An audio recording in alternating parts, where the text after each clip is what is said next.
assunto extremamente sério. A partir de hoje, Haroldo Lopes, que é psicólogo, está com a gente. Seja muito bem-vindo. Sempre fui sua fã, viu? Oi, Haroldo, bem-vindo. Obrigado. Viu? E hoje, Haroldo vai falar com a gente sobre violência, de uma forma geral, mas principalmente violência na nossa cidade de São Paulo. Nos outros dias que ele vier, a gente vai pegar temas diferentes, sempre abordando o comportamento, né? E como a gente tem que se preparar para algumas situações também, né, Haroldo? Mas para violência, você acha que a gente está preparado para tanta violência, assim, tudo quanto é campo? Você sabe que uma das coisas que mais dá estresse em todos nós é, inclusive, a informação. E nós temos que informar, nós que fazemos parte da mídia, nós temos que estar informando a população. Você tem uma ideia, de cada 7, uma família que tenha 7 integrantes... Sem querer fazer um terror científico, um integrante será assaltado. A cada 7, uma pessoa vai ser assaltada da família? Uma família que tenha 7 integrantes, uma pessoa será assaltada.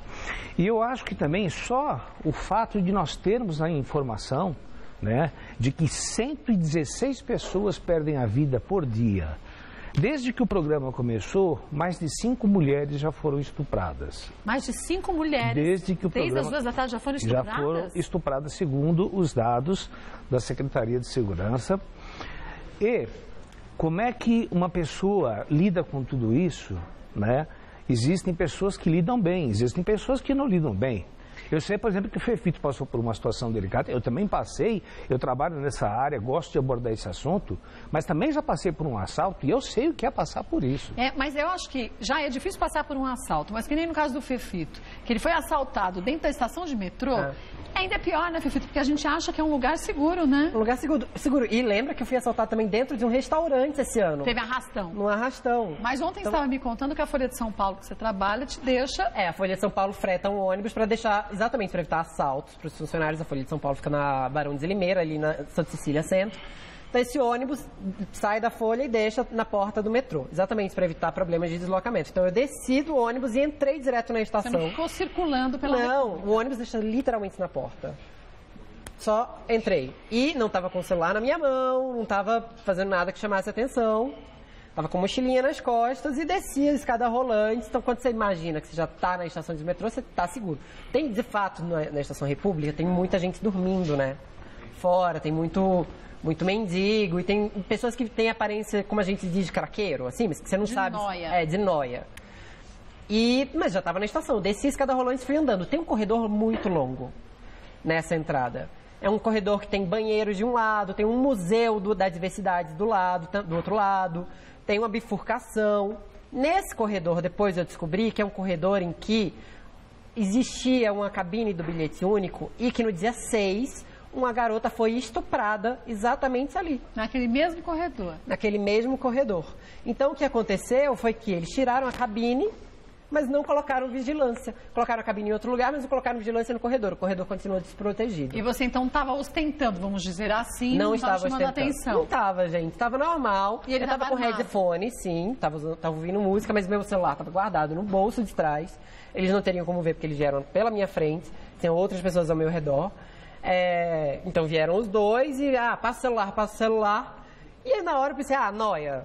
Passei reto, tipo, não ia falar, mas aí quando fui passar reto, um deles sacou uma arma debaixo da blusa e apontou pra minha barriga. Falou, passa a arma. Nessas horas você não tem o que fazer. Não interessa se a arma era de brinquedo, se era de verdade, você não tem que pensar em nada dessas coisas. Você só tem que obedecer.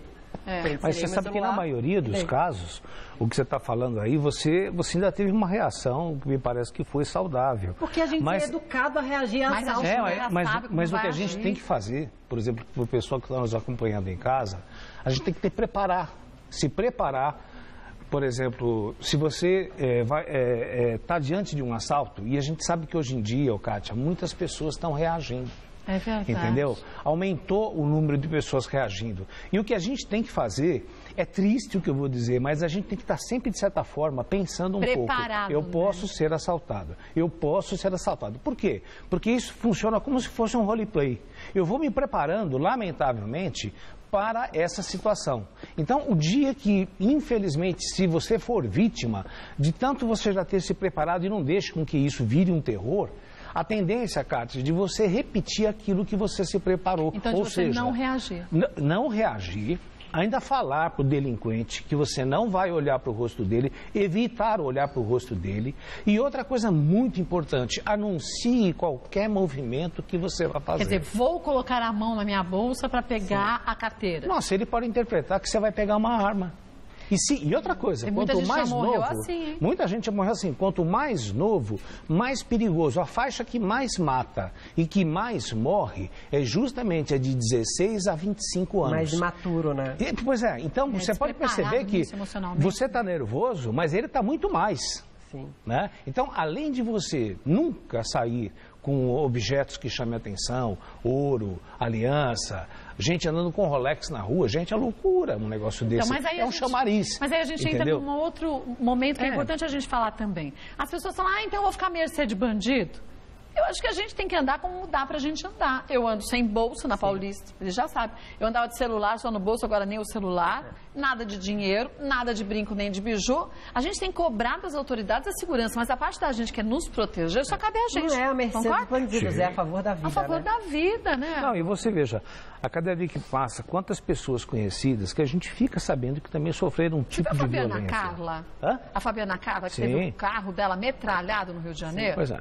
Pois é, a filha do Guilherme Afife, domingo, se não tivesse o carro blindado, estava morta. Então, isso faz com que, mesmo sem a gente ter sido assaltado, você começa a criar uma aura de angústia de espera. Quando será a minha vez? Mas essa angústia é saudável? Quer dizer, a gente já tem que pensar nisso para até diminuir a sensação de insegurança? Ô, Fifito, não é saudável. Não mas é saudável, tem, né? Mas acontece que essa ansiedade de antecipação e essa angústia de espera é de uma pessoa que está atualizada. Quem liga um telejornal, aqui mesmo, quantas vezes nós teremos que noticiar fatos desagradáveis? E isso faz com que a população coloque o pé no chão. E a gente tem que falar, inclusive, para os filhos, olha, cuidado, crianças pequenas, olha, não entrem em carro que não for, a não ser uma pessoa super conhecida do papai e da mamãe, não deixe ninguém colocar a mão no seu pipi, no seu bumbum, só a mamãe faz isso. Essas orientações, elas devem ser feitas, nunca devemos fazer sempre o mesmo trajeto,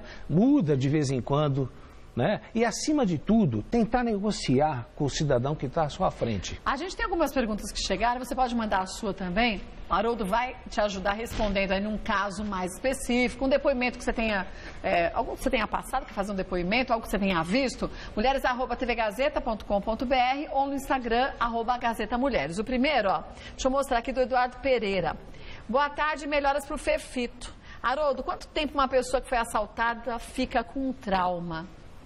Ô Eduardo, acontece o seguinte, graças a Deus existe um dado para passar também que é otimista, a respeito da resiliência humana. O que é isso? A resiliência humana é a capacidade que a grande maioria das pessoas tem, de com o passar do tempo, ela mesma, assim como ela foi esmagada por uma violência, por um trauma, ela também tem, através de recursos internos, amizades e tudo mais, de voltar a uma situação. Então, isso varia de pessoa para pessoa. Agora, pode acontecer, o que também não é muito raro, inclusive aqui pertinho da TV Gazeta, nós temos o Hospital das Clínicas, que tem um departamento exclusivo que trabalha com estresse pós-traumático.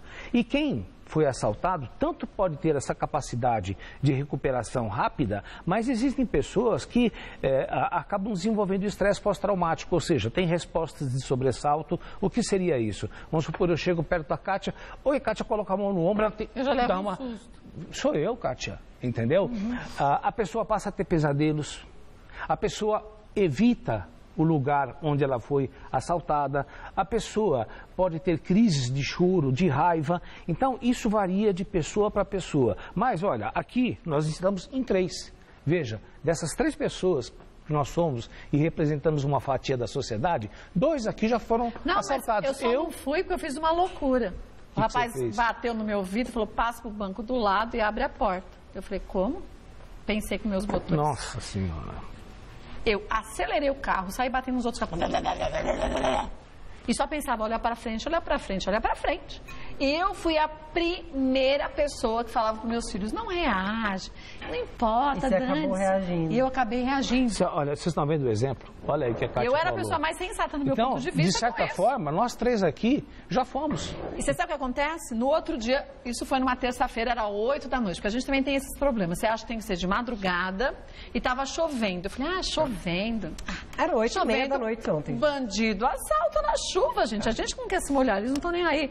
No outro dia, depois que eu quase fui assaltada, eu passei no mesmo lugar. Eu falei, se eu não passar no mesmo lugar, eu vou começar a ter medo de passar lá. Então, no outro dia, eu peguei o carro todo amassado, estraçalhado, e passei no mesmo lugar, na mesma faixa. Mas cada pessoa lida de uma forma diferente com isso, né? Ah, sim. Agora, tem gente que não consegue isso, completando, né? Sim, mas todo mundo, é como diz, cada um de nós tem uma estrutura. Agora, é Fernando, né, o rapaz que escreveu Eduardo. Eduardo. Então, Eduardo, agora, se você percebe que o estresse que você sofreu, isso começou a atrapalhar a sua atividade profissional, ou seja, eu deixo de trabalhar, ou então eu percebo que o meu rendimento caiu.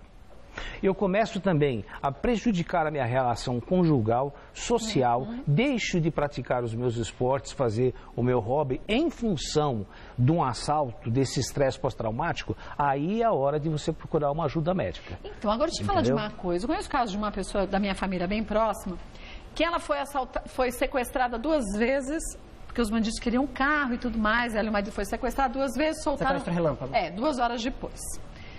Tudo bem, passou uns 2, 3 anos, ela foi assaltada de novo, mas roubaram o celular.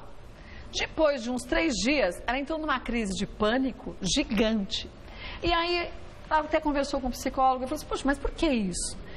O que tem a ver? Foi desse assalto último? Ele falou, não, a gente acha que o corpo da gente está lidando bem com as situações. E o corpo da gente também, inteligente que é, ele busca fingir para a gente que a gente está calmo, mas a gente está extremamente estressado. Então, o STAT não deve ter sido o último, mas talvez a soma dos 3 acontecimentos, É interessante a sua colocação, porque é muito comum, às vezes a pessoa negocia com o bandido, faz as pazes, olha, leva o que você quer. Quando o bandido vai embora, fecha a porta, pumba, desmaia. Ou seja, o organismo é inteligente. Ele reage na hora que tem que reagir, né? Entendeu? E aí ele mesmo se dá o direito, agora você vai vivenciar esse trauma. E pumba, às vezes desmaia. Agora, o que você falou também não é raro de acontecer. Nós temos substâncias no cérebro chamadas neurotransmissores. E, às vezes, uma situação de estresse muito grande, principalmente quando vai para 2, 3 semanas, esse estresse provocado, por exemplo, por um assalto, ele serve de gatilho, Kátia, para aquilo que você tem propensão. Então, se na família você tem propensão, já tem casos de pessoas que tiveram qualquer transtorno de humor, não precisa ser só depressão ou transtorno do pânico. A pessoa pode ter tido transtorno obsessivo-compulsivo, bipolaridade, depressão, e você está ali numa boa. De repente, você sofre uma influência dessa, e olha que quem já passou por isso, eu fiquei com um estilete na garganta. Eu falei pro cara, falei, leva, e ainda tive a sorte de não tirar a mão do volante, falei, eu tenho R$50 e realmente eu tinha, até nisso, gente, eu nem me desculpe. lembro que eu tenho no bolso. Então, mas até nisso, a gente tem que se lembrar, tem que ter um pouco de dinheiro, porque se você não tiver, você irrita o cara. E se você tiver armado, pior ainda, porque ele sabe que a arma é para matá-lo. Mas voltando, se você tem um estresse, você tem uma situação dessa em que você vê a sua vida ali no fio da navalha, o Fefito, se você tiver propensão, esse estresse faz com que sirva de gatilho aí, assume aquilo que talvez você não viesse a ter. Então, o transtorno do pânico, na realidade, é um medo que bate em você e você não sabe por quê, e nem de onde vem. Mas, quer dizer, já estava ali instaladinho na sua genética. Você tinha geneticamente a propensão, Comigo, agora teve o fator gatilho, o assalto. Comigo a reação foi outra, assim, eu fiquei anestesiado. Tanto que ele falou pra mim, eu tô tão bem. Eu falei, só pra tua irmã fazer um chazinho pra você. As pessoas corriam ao meu redor, tal. Eu chamava a segurança estavam todos calmos e eu ainda levei um pito do segurança, né? O pior foi que você ainda viu o bandido voltando. Eu vi o ladrão passando do nosso lado, um dos dois passou do nosso lado e os seguranças, onde? Qual? Aquele de moletom? Não tô vendo. Pra onde ele foi? E tem uma situação ainda pior ainda. Então, pior ainda, porque eu me senti mais inseguro ainda, que quem estava lá para me proteger não me protegeu e ainda brigou comigo, porque falou, tipo, o que você quer que eu faça? Só para você ter uma ideia, tem que 60% da população, aliás, 62% da população não confia na polícia. Então, o que acontece? O sentimento é de exclusão, de total abandono. Você olha para as casas, né? Você fala, está todo mundo morando numa cadeia. Mas você quer ver mais um exemplo? Deixa eu mostrar mais uma pessoa que mandou para a gente, ó. Aqui é um depoimento. Vai lá, Dentinho. Dentinho, aí, ó. A Paula.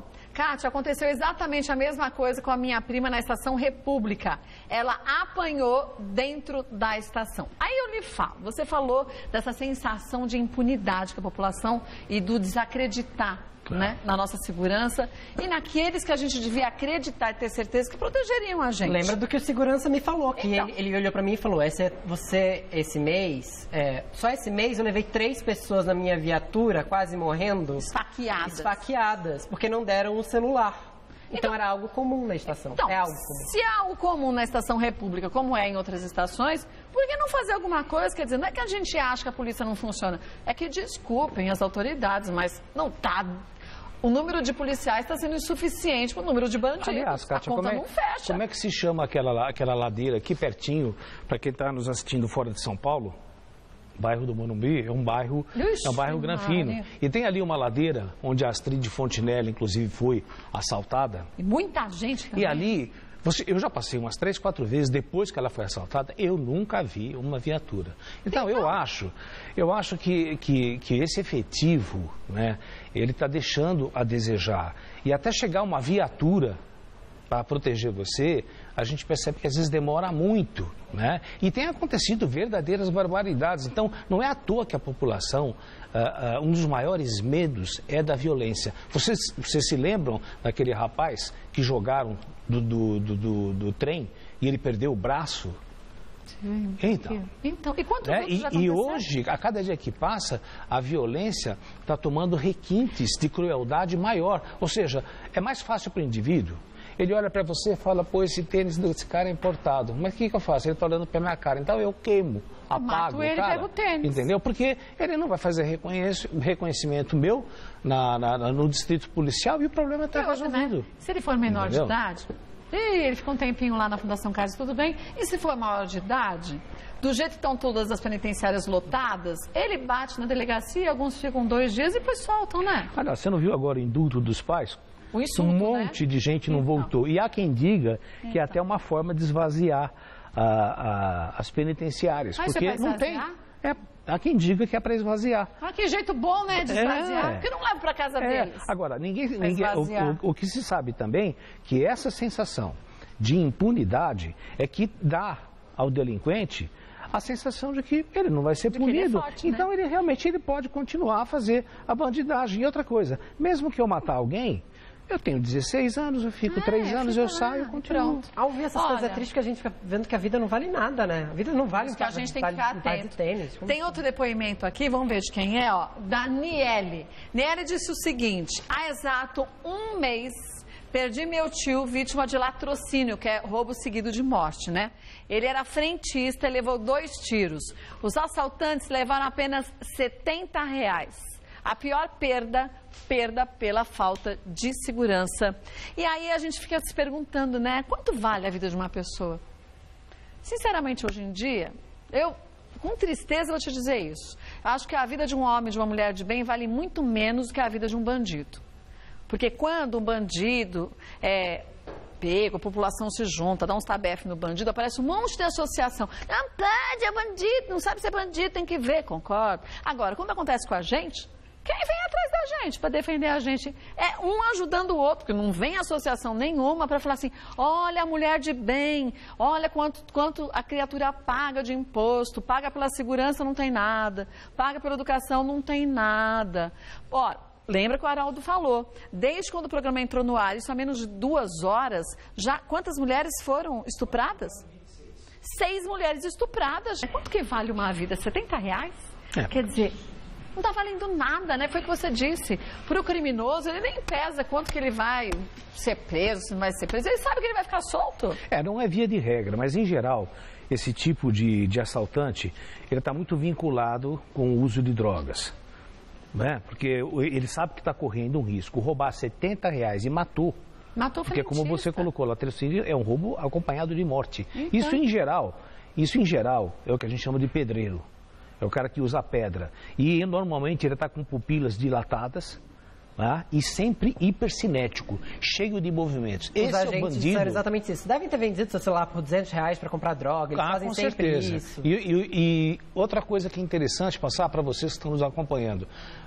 O bandido, o delinquente solitário, ele é mais perigoso, ele costuma ser mais perigoso do que aqueles que estão acompanhados. Porque sempre tem um que pega e fala, não, escuta, deixa o cara aí, 70 pau, deixa o cara. Agora, aquele que está sozinho, está no desespero, geralmente é perigoso, entendeu? Então a melhor coisa é não olhar, entregar os R$70 e chegar e falar, olha, não me machuca e também eu não quero que aconteça nada com você, vai embora. Haroldo, é saudável voltar ao lugar do assalto? Depende, se você for fazer uma terapia de esvainecimento, às vezes é interessante. Para aquela pessoa que ficou traumatizada em função de ter... Olha, gente, não é brincadeira. Não você é tem fácil, né? um revólver na sua cabeça, você vê realmente a sua vida na mão do delinquente. E o delinquente, em geral, também ele é sádico. Pode ver que sempre tem um que pega e fala, a gente vai te matar. Não, nós vamos apagar. Quer dizer que você vê que ele não quer só roubar, ele quer ver o seu desespero. Entendeu? E consegue, porque existe muita gente com estresse pós-traumático em função de um assalto e uma das formas de suavizar isso é, às vezes, ir bem acompanhado no lugar onde aconteceu e até a pessoa que estiver com você chegar e falar, olha, aconteceu. Mas não vai acontecer de novo. Isso não quer dizer que vai acontecer com você, inclusive no mesmo lugar, entendeu? Você não é a única pessoa. Procura, quando você estiver aqui, relaxa, inspira e solta o ar bem devagar, porque você está na situação que ocorreu o trauma. E se você for pegar o pulso dessa pessoa, ou você for fazer uma aferição de pressão arterial, está tudo alto. Aí se você consegue naquele lugar, Fefito, fazer com que a pessoa se acalme, porque foi ali que ela foi assaltada, você já está fazendo uma terapia de esvainecimento, entendeu? Então, às vezes, né? Exatamente, às vezes é válido sim, e costuma funcionar. Agora, tem muita gente que ontem, depois que você foi assaltado, eu postei nas redes sociais, aí teve quilhões de comentários. Foi ontem que você foi? Foi ontem à noite, 8h30 da noite. Aí as pessoas falam assim, mas então, por isso que eu sou contra o desarmamento. Mas aí a gente tem que lembrar de outra coisa. Quando a gente se sente mais forte e poderoso, quando você tem uma arma na mão, seja uma arma branca ou seja uma arma de fogo, a gente não tem noção de que se eu tô com a minha arma e o Haroldo tá com a arma dele, eu sou a bandida, ele vem me dar um tiro na cabeça. Segundo alguns especialistas, esse bandido que tá com essa adrenalina tão acelerada, ele ainda tem alguns segundos sem que ele caia para simplesmente apertar o gatilho e matar a gente. Agora, então, o que parece ser, na verdade, uma proteção, pode ser um estímulo a uma agressão ainda maior, né? E depois tem outra, Kátia. A gente tem que entender o que é o elemento surpresa. Né?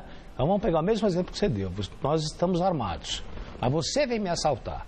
Só que a hora que você anuncia o assalto, é o elemento surpresa. Você já está com o dedo no gatilho. Qualquer coisinha entendeu? Aperta. Ou seja, até eu fazer um movimento de pegar a minha arma, você já apertou e me matou. Você já apertou e me matou. Então, diante do cidadão armado, né, e volto a repetir, se ele souber que você está armado, ele fica com mais raiva de você porque ele sabe que a arma era para matá-lo. Então, nunca reagir. Não olha na cara do sujeito, anuncia qualquer movimento que você vai fazer, anuncie, olha, eu vou pegar o dinheiro, eu vou pegar a carteira que está ali no porta-luvas. É horrível ter que falar isso, mas sim, você tem que mas preparar não tem saída, né? A população para isso. A semana passada, eu até comentei esses dias aqui no programa, um telespectador nosso, o Frank, aqui pertinho mesmo, na Paulista, saindo do shopping Paulista, foi assaltado e os garotos pegaram uma lâmina para tentar cortá-lo. Ele mandou um depoimento para a gente sobre a indignação dele do que a gente está passando na cidade. Vamos ver? Olha lá. Opa, tudo bem? Então, vizinha, é o que você estava dizendo, né? Você tem que sair de casa sem nada. Se você sai sem mostrar que você está com alguma coisa na mão, ele já vem em cima de você que sabe que você tem alguma coisa, né? Você não pode sair daqui com celular ou com a carteira, ou com alguma coisa que seja, porque eles vão vir em cima de você, né? E o pior não é isso, o pior é que cada dia que passa, poxa, é tudo menor de idade, é tudo, sabe? É tudo adolescente, sabe? Ou é de bicicleta, ou é de skate. Tanto que eu perguntei pro policial, falei, olha, se eu estiver na calçada e tiver um skatista e tiver um ciclista, eu derrubar, eu estou errado? Ele falou, não está errado, porque você está na sua razão, você está na calçada, quem está errado é ele. Então, puxa, hoje em dia parece um louco, andando na avenida, fala, olha gente, é um celular, ou se não vejo skatista, já dou uma jogada de corpo, porque não adianta, sabe? Você mora por aqui, você conhece os trombadinhas. Agora, os policiais não vão fazer nada. Você vai fazer um BO, demora 2 horas fazer um BO, sabe? Não é nada fácil, tá? Vizinha, beijão. Fefito, bem-vindo ao clube novamente, tá? E vamos ver. Beijo pra você, viu, vizinho? Isso mostra o quanto que as pessoas estão revoltadas, gente. Não é na cidade de São Paulo, no país todo, porque nos comentários ontem nas minhas redes sociais tinha gente de tudo quanto era canto, do Ceará, de Goiânia. Eu falei, mas gente, aqui na minha cidade também não tá diferente. Eu não lembro o nome da telespectadora, ela mora numa cidade de 100 mil habitantes. Ela falou, você não imagina a selvageria que tá aqui.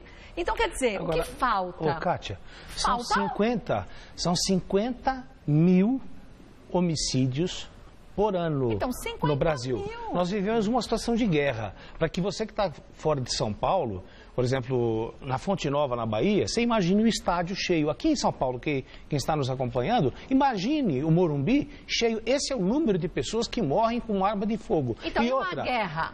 E numa guerra é muito menos. Então, lá no território de Gaza, morre tudo isso? Não, e outra coisa, por ano, mais de 40 mil pessoas desaparecem.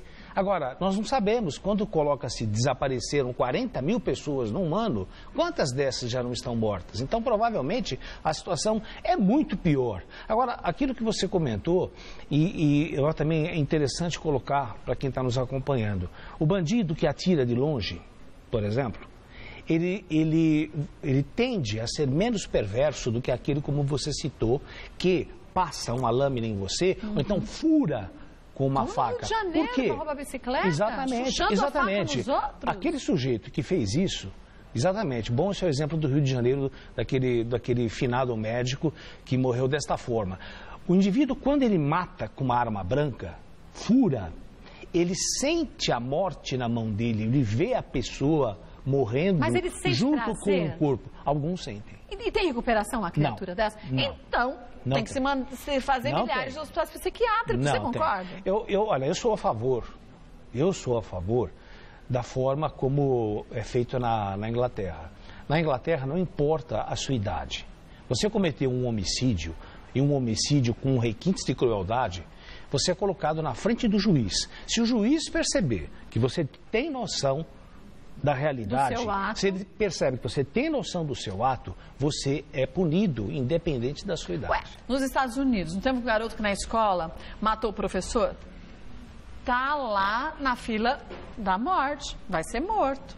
Aí você fala, mas meu Deus, uma criança de 12 anos, ele matou uma outra pessoa. Concorda? Então, quer dizer, não adianta a gente querer proteger, é só uma criancinha de 12 anos.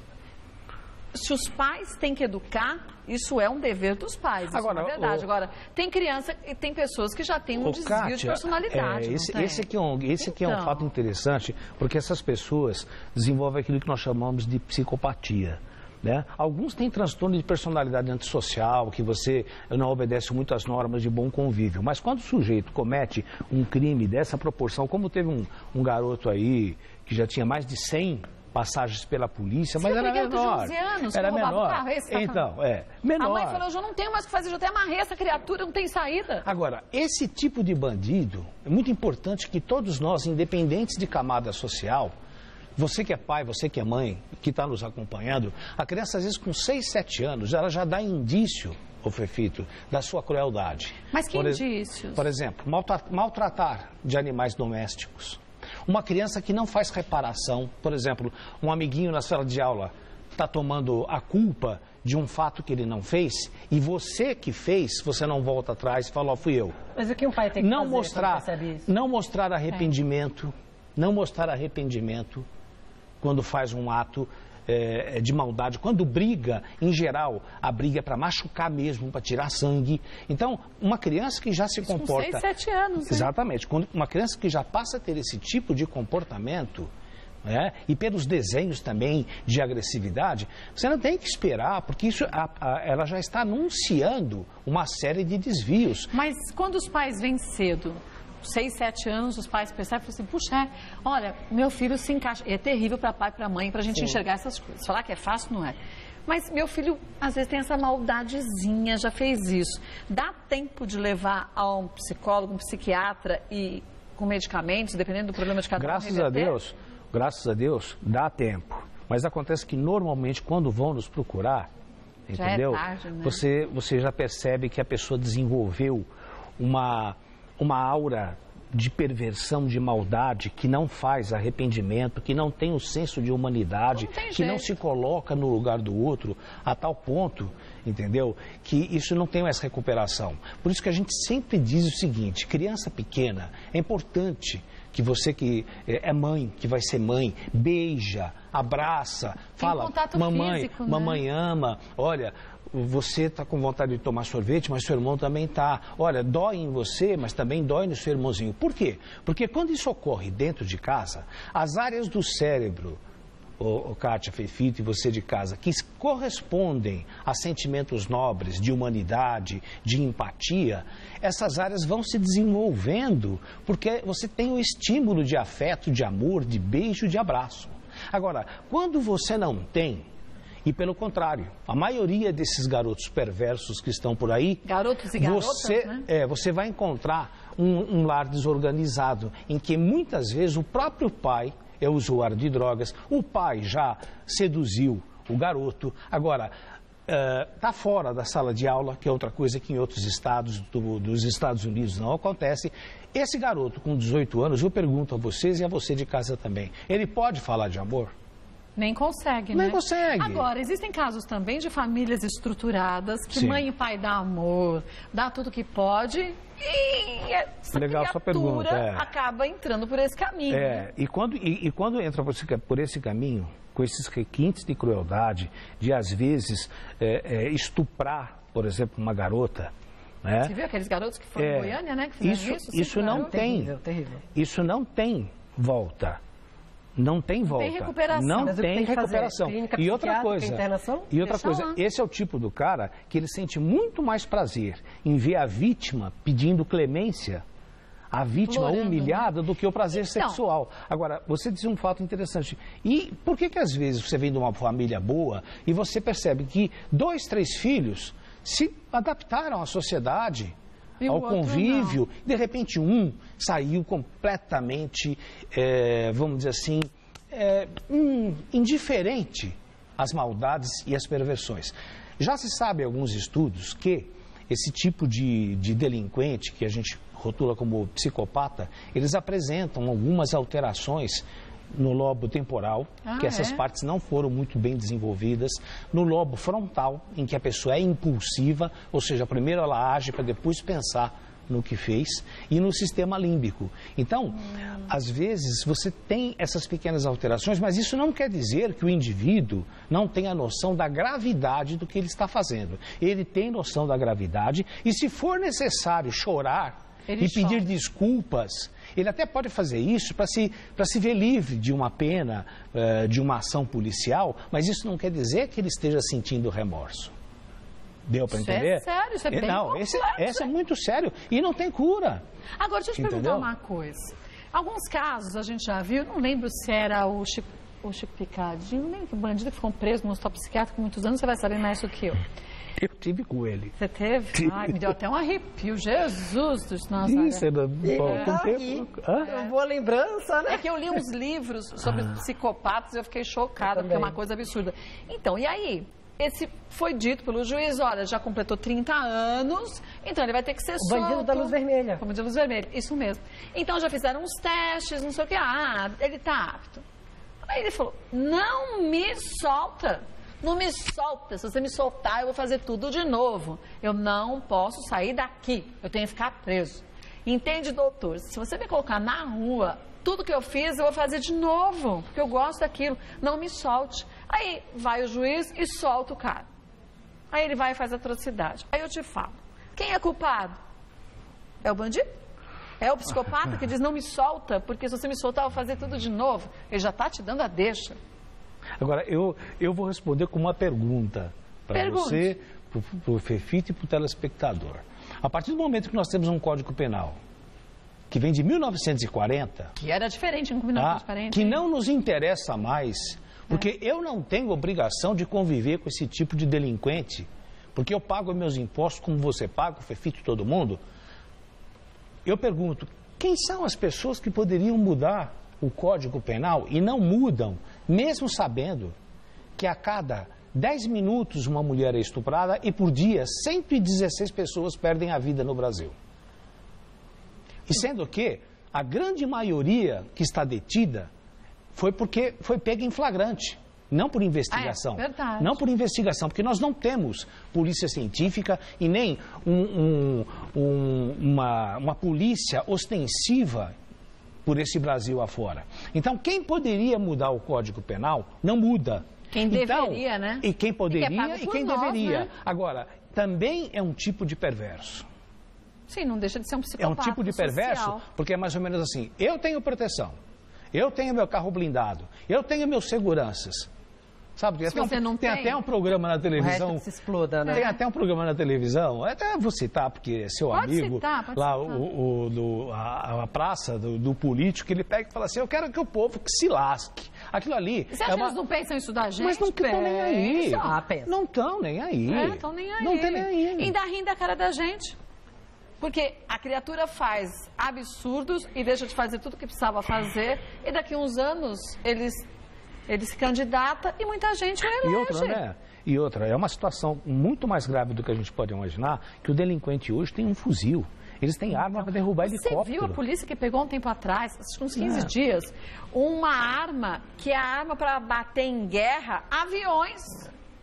Foi pego numa favela aqui de São Paulo. Gente, a arma que me apontaram ontem não era um 38 como era uma pistola. Nós estamos falando logo na abertura aqui, você estava falando dos traumas que pode ficar, né?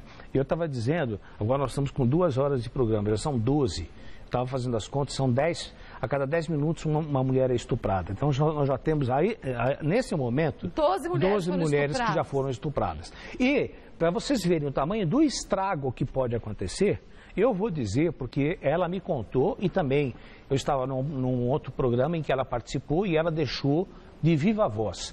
A Lady Francisco, ela foi estuprada, né? E depois que ela foi estuprada por mais de um delinquente, ela nunca mais conseguiu uma relação sexual. Sair dessa situação traumática e poder ter uma vida, estreitar laços com um homem. Ela não foi escravizada? Foi, gente. Foi. Então, o que acontece? Mesmo que seja uma pessoa boa, que se aproxime, vamos supor, da Lady Francisco, um beijo para você, Lady, se estiver nos acompanhando aí. O que acontece? A pessoa, mesmo que seja um homem decente que se aproxima, é como se inconscientemente ele se transforma no estuprador. Sim. É como se ela visse aquele rosto do estuprador. Exatamente. Um trauma difícil de superar. É uma experiência muito pesada. Difícil. E se a pessoa insiste, a pessoa acaba sentindo dor, se contrai todinha. Por quê? Porque inconscientemente aquela pessoa de bem, que está ali na sua frente, mas você, no afeto, experimenta como se todos os homens fossem estupradores. E para minha defesa, o que eu faço? Eu não me relaciono com ninguém. Tá aí. Eu me bloqueio, né? Olha, tem outro depoimento, deixa eu pedir para os meninos colocarem aqui, ó. Mais uma vez, metrô da República. Pelo amor de Deus, isso também é essa estação de metrô, hein? Trabalhei por 13 anos na Consolação e fui assaltada no mesmo lugar que o Fefito às 6h40. Tive uma queda porque foi na escada rolante. Fraturei o pé e o tornozelo e o metrô não estava no mesmo lugar que o Fefito às 6h40 da manhã. Tive uma queda porque foi na escada rolante. Fraturei o pé e o tornozelo e o metrô não tomou atitude alguma. Cabe processo?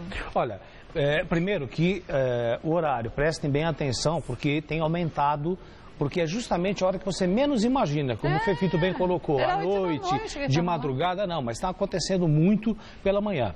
Veja bem, eu não sou advogado, mas a gente conhece alguma coisa. Educação, saúde e segurança é obrigação do Estado. Está na Constituição. É obrigação do Estado. Então, poder entrar, você pode. Eu não sei quantos anos você tem, Mas quem vai um dia escutar a sentença deve ser seus netos. Mas pelo menos alguém entendeu? escuta, né? Porque é o tipo da coisa Pelo menos que... a justiça vai ser feita em algum momento. Eu torço para que vocês tenham razão, porque de cada 10 homicídios que ocorrem, 9 são arquivados por falta de polícia Mas sabe, científica. Haroldo, eu acho que a gente tem que cumprir com a nossa obrigação de cidadão. Foi sim. assaltado, tem que fazer o boletim de ocorrência sim, para entrar Mas você pro não viu? registro. Outro dia eu assistindo aquele jornal da manhã da Band, como é o nome? Café com não sei o quê? Não Café lembro. com Jornal. Café com Jornal. E eles estavam dizendo, olha que absurdo, que as estatísticas às vezes mostram que o número de crimes diminuíram. Mas não é. É porque muitos BOs, de repente, somem das delegacias. E muita gente desiste de fazer BO também, né? Diz que eles somem das delegacias. Então, se tinha lá 1000 BOs, somem, sei lá eu quantos BOs. Então, quando você vai fazer a estatística, fora as pessoas que são assaltadas e não fazem o boletim de ocorrência, não fazem o BO. Então, das que não fazem, pronto, isso aí não existe nem como a gente mensurar. Agora, das que fazem, uma parte some e a estatística é sempre positiva. Segundo o Datafolha, 44% das pessoas que tiveram suas casas assaltadas não fazem um boletim de ocorrência. E por Ou quê, seja, né? Eu já tive, descrédito, é o descrédito. Por achar que não vai adiantar nada. Não vai adiantar nada, mas você tem razão, tem que fazer. A própria polícia disse que entendeu? não adianta. Ontem eles me disseram, todos os agentes de segurança do metrô, é impossível recuperar o seu celular, você pode até deixar aqui seus contatos. Eu deixei porque fiz minha obrigação. Fiz o BO do mesmo jeito, mas já fiz o BO sabendo que de nada vai adiantar. Mas vai entrar para a estatística. Agora eu gostaria Minha parte eu fiz. de deixar, inclusive, viu, Kátia, talvez para uma outra oportunidade Claro. aí, uma outra coisa que vem chamando muita atenção. Cresce muito aos finais de semana boletins de ocorrência com garotos na faixa de 18 a 25 anos da classe média alta, ou seja, homens que não precisavam estar cometendo delitos e nem assaltos, e de repente da classe média alta. Por quê? Né? Droga, né? Assim como também existem coisas que tem que mudar no país. Ainda ontem, um empresário alcoolizado matou uma pedinte, atropelou e matou, pagou uma fiança de R$5.000 e... Você não viu daquele rapaz que atropelou 2 senhoras e fugiu? Depois ele soube que ele atropelou a própria mãe.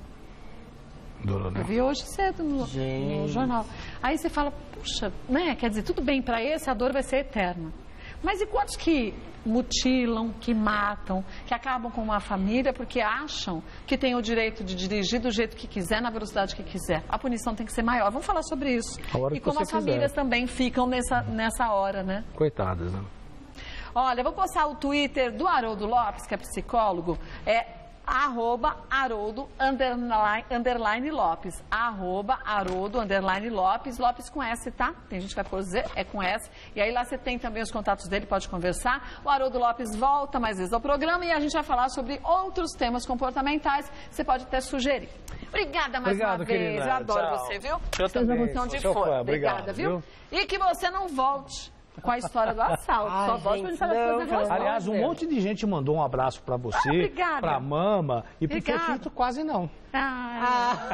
Tadinho. Eu falei- Vai ficar traumatizado. Eu falei pra pobrezinho. ele, Kátia, que mais veneno que ele na roda, só picada de cobra. Ou a Andressa Capanema, que às vezes parece princesa, mas meio bruxa, sabia? Obrigada.